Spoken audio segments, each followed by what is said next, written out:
بسم اللہ الرحمن الرحیم الحمد للہ رب العالمین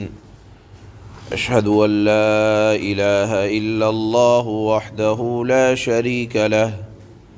واشہد ان سیدنا ومولانا محمدا عبدہ ورسولہ اما بعد فاعوذ باللہ من الشیطان الرجیم بسم اللہ الرحمن الرحیم ومن اظلم ممن منع مساجد اللہ ان یذکر فیہا اسمہ وسعى فی خرابها اولئک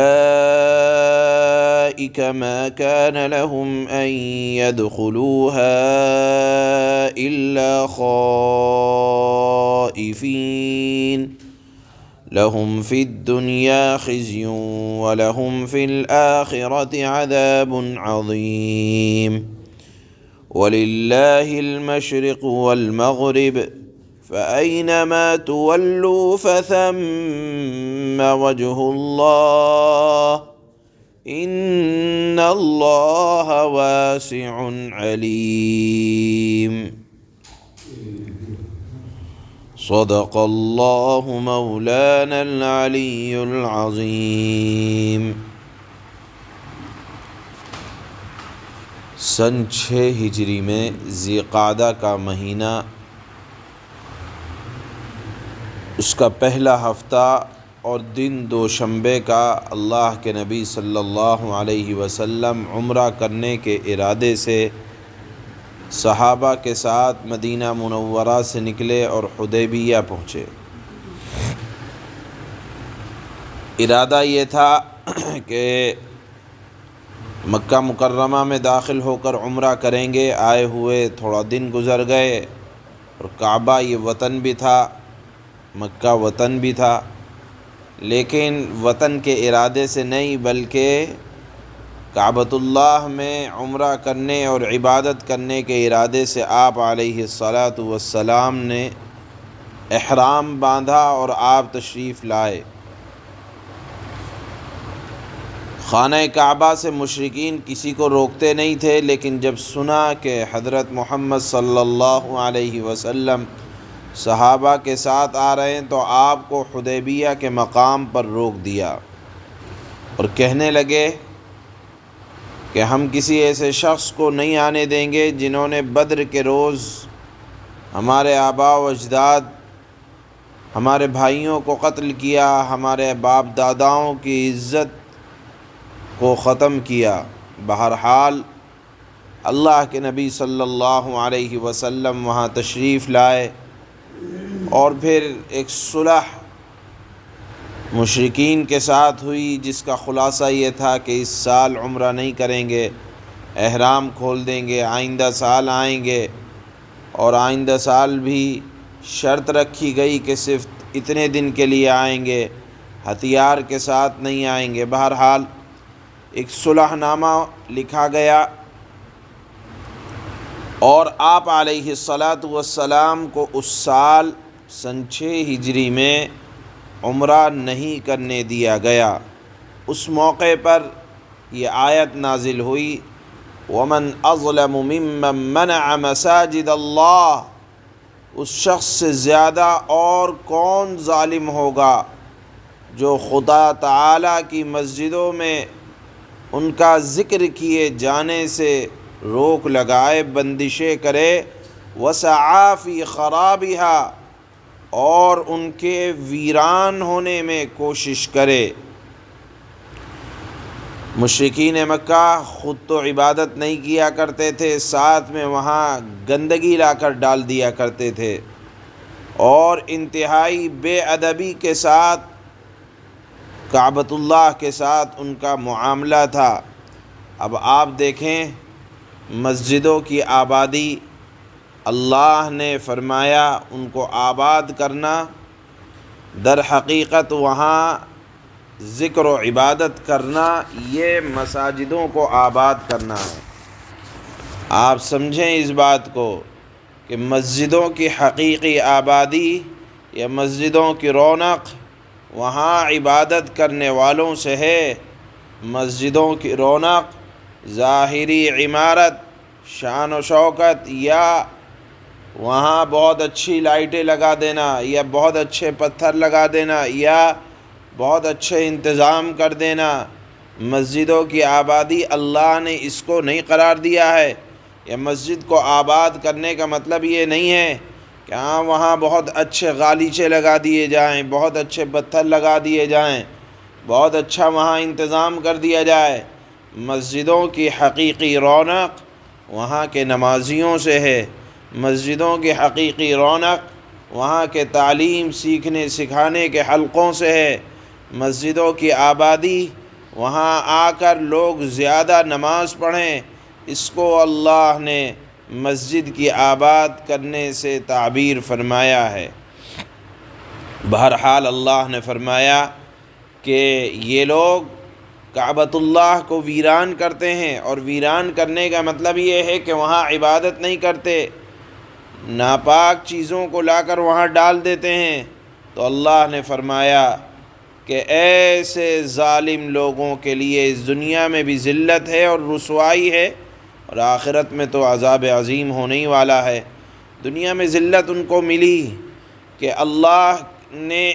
اور اللہ کے نبی نے سن ہجری میں اعلان فرما دیا کہ اس سال کے بعد حج میں کوئی مشرک نہیں آنے پائے گا، اور کہہ دیا کہ سرزمین عرب اور خاص طور پر مکہ تو شرک کرنے والوں سے پاک ہو گیا، اور وہاں سے سب کو نکال دیا گیا۔ بہرحال اللہ نے اس آیت میں حکم دیا کہ صحابہ اکرام کو تسلی دی کہ جو لوگ روک رہے ہیں خانہ خدا کو آباد کرنے سے، وہ سب سے بڑے ظالم ہیں۔ یہاں سمجھ لینا چاہیے کہ اللہ نے ظالم کہا اور انداز یہ اختیار کیا وَمَنْ أَظْلَمُ مِمَّنْ مَنَعَ، اس شخص سے بڑا ظالم کون ہو سکتا ہے۔ اللہ نے یہاں صرف شرک کرنے والوں کی تخصیص نہیں کی، بلکہ قیامت تک کے لیے اعلان کر دیا کہ جو بھی خانہ خدا کو، اللہ کے گھر کو، بیت اللہ کو ویران کرے گا، نمازیوں کو روکے گا، اور وہاں ذکر و اذکار کے حلقے لگنے سے روکے گا، اللہ نے فرما دیا کہ سب سے بڑا ظالم ہے۔ جہاں یہ آیت خاص طور پر کفار مکہ کے لیے نازل ہوئی، لیکن حکم عام ہے، قیامت تک کے لیے سن لے، مسلمان بھی سن لے کہ مسجدوں میں آنے سے، وہاں نماز پڑھنے سے، قرآن پڑھنے سے، تعلیم و تعلم سے کسی کو روکا نہیں جا سکتا۔ کوئی روکے گا تو سمجھ لے کہ وہ سب سے بڑا ظالم ہے۔ اور مسجدوں کی آبادی، مسجدوں کی رونق، مسجدوں میں چمک دمک، یہ وہاں کے اسباب سے نہیں ہے، بلکہ اللہ نے فرمایا مسجدوں کو شان و شوکت وہاں کی آباد کرنا، یہ در حقیقت اللہ کے ذکر سے متعلق ہے۔ پھر اس کے بعد دوسری آیت میں اللہ نے فرمایا وَلِلَّهِ الْمَشْرِقُ وَالْمَغْرِبُ فَأَيْنَمَا تُوَلُّوا فَثَمَّ وَجْهُ اللَّهِ۔ صحابہ کو تکلیف ہوئی، روک دیے گئے، تو اللہ نے فرمایا تسلی کے لیے ارشاد فرمایا کہ مسجد حرام میں جانے سے آپ روک دیے گئے تو فکر نہ کریں، کیونکہ تمام مشرق و مغرب سب اللہ کے لیے ہے۔ جس جگہ بھی اللہ کی عبادت و بندگی کریں گے، اللہ تعالی حاضر و ناظر ہیں، سب کچھ جاننے والے ہیں، قبول کرنے والے ہیں۔ اس آیت کا تعلق ایک خاص واقعے سے بھی ہے، اور وہ واقعہ یہ تھا کہ ایک تاریک رات میں حضرات صحابہ کسی مقام پر سفر کر رہے تھے، اور قبلہ ان کے سامنے کھل نہیں پا رہا تھا کہ کس طرف اللہ خانہ خدا یعنی کعبۃ اللہ ہے۔ جہاد کا سفر تھا، سب لوگوں نے تحری کی، سوچ بچار کیا کہ ادھر ہو سکتا ہے، ادھر ہو سکتا ہے۔ سب نے اپنے اپنے گمان کے مطابق نماز پڑھ لی، اور پھر صبح کو اللہ کے نبی صلی اللہ علیہ وسلم سے فرمایا کہ رات اس طرح کا واقعہ پیش آیا، تو اس پر یہ آیت نازل ہوئی کہ مشرق و مغرب سب اللہ کے لیے ہے، ہر طرف اللہ کا جلوہ ہے۔ اگر تاریکی وغیرہ کے عذر سے قبلے کی سمت معلوم نہ ہو سکے تو جدھر کو بھی منہ کر کے نماز پڑھو گے فثم وجہ اللہ، تو سجدہ ہو جائے گا، کیونکہ اللہ تعالی ہر طرف ہے، کسی خاص سمت و جہت میں محدود نہیں ہے۔ یہ آیت ایک اور واقعے سے متعلق بھی ہو سکتی ہے۔ حضرات مفسرین نے لکھا کہ پہلے بھی مسلمان کعبۃ اللہ کی طرف پڑھتے تھے، یہود یہ چاہتے تھے کہ بیت المقدس قبلہ ہو، پھر بیت المقدس کو قبلہ بنایا، پھر اس کے بعد کعبۃ اللہ بنا دیا گیا۔ تو اس طرح جہت قبلہ کی تبدیلی، اعتراض کرنے والے اعتراض کرنے لگے یہ بھی کیا لوگ ہیں، کبھی کعبے کو کبھی بیت المقدس کو پھر کعبے کو قبلہ بناتے ہیں۔ تو اللہ نے فرمایا در حقیقت سمت قبلہ اصل نہیں ہے ادھر کو رخ کر کے نماز پڑھنا، اصل ہے اللہ کا حکم۔ اللہ کا حکم آیا ہمارے لیے، بیت المقدس سے ہم ہیں، اس کی طرف رخ کر کے نماز پڑھنے لگے۔ اللہ کا حکم آیا تو کعبۃ اللہ کو اپنا قبلہ بنا لیا۔ اصل اہمیت سمت قبلہ سے زیادہ وہ اللہ کے حکم کی ہے۔ اللہ نے فرمایا کہ ادھر رخ کر کے نماز پڑھ لو، اور جدھر اللہ کہیں گے ادھر کر کے ہم نماز پڑھ لیں گے۔ اسی کو اللہ نے فرمایا فَأَيْنَمَا تُوَلُّوا فَثَمَّ وَجْهُ اللَّهِ، خاص ایک ڈائریکشن، خاص ایک سمت نہیں، بلکہ اللہ کے حکم سے اس کے اندر اہمیت آئی ہے۔ اللہ ہر جگہ موجود ہے۔ ان اللہ واسع علیم، اللہ تعالیٰ بے شک سب کچھ جاننے والا ہے۔ اس مضمون کو اللہ نے ان دو آیتوں میں بیان فرمایا۔ اللہ فرماتے ہیں